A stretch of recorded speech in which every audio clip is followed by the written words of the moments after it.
All right, today we're pulling back the curtain on the wild world of high-end art. And we're going to uncover a really fascinating financial strategy. Because it turns out those multi-million-dollar paintings, they're often less about the art and way more about the art of the tax bill. So let's just start with the question I think we've all asked ourselves at some point.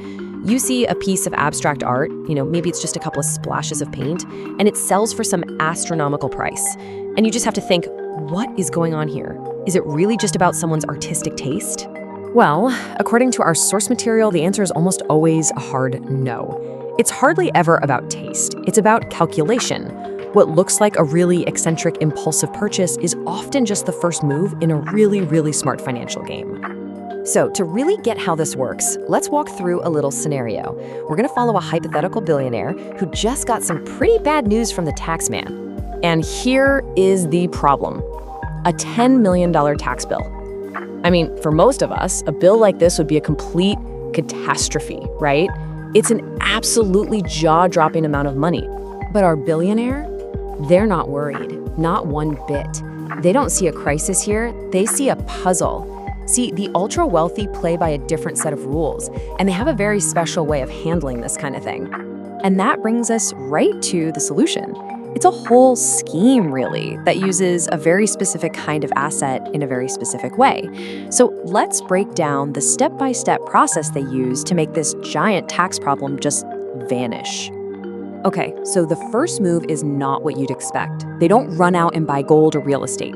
Instead, they go shopping for what you might call a difficult piece of art. Yeah, exactly the kind of abstract painting that makes people scratch their heads and say, hey, my kid could have painted that. They find just the right piece, maybe it literally looks like somebody just threw paint at a canvas, and they buy it for a cool $5 million. Now, you're probably thinking, wait a minute, they just spent $5 million to solve the $10 million problem. They're still out $5 million. But hold on, this is just step one. Now, here comes the really crucial next step. That painting, it's not gonna be hanging in a mansion. Oh no, it gets sent to a special facility called a free port. These are basically maximum security, tax-free vaults where the super rich can legally store their assets and, delay any tax consequences.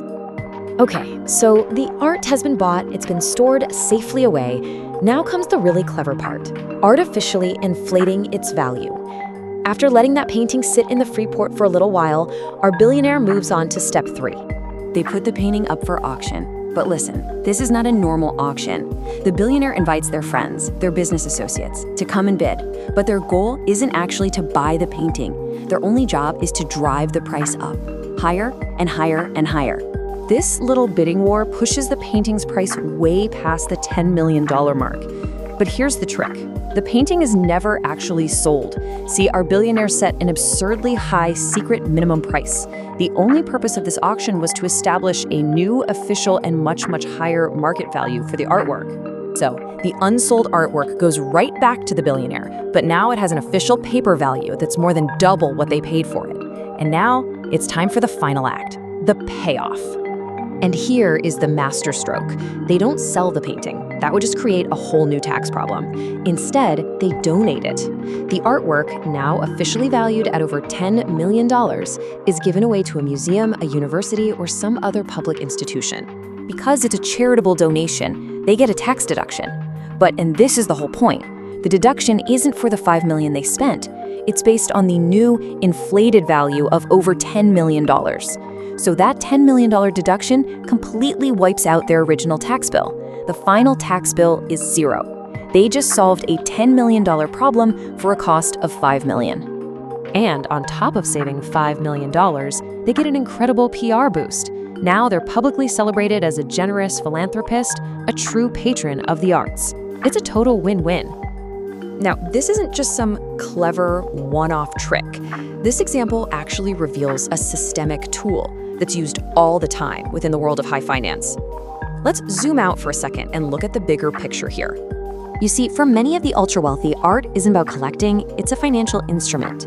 It's why so many huge corporations have their own art foundations and galleries. They can function as these sophisticated, kind of like laundering windows for complex financial moves. It's also why becoming the director of one of these galleries can be so fiercely contested among heirs.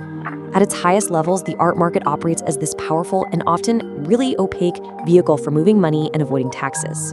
Which kind of leaves us with a final thought, doesn't it?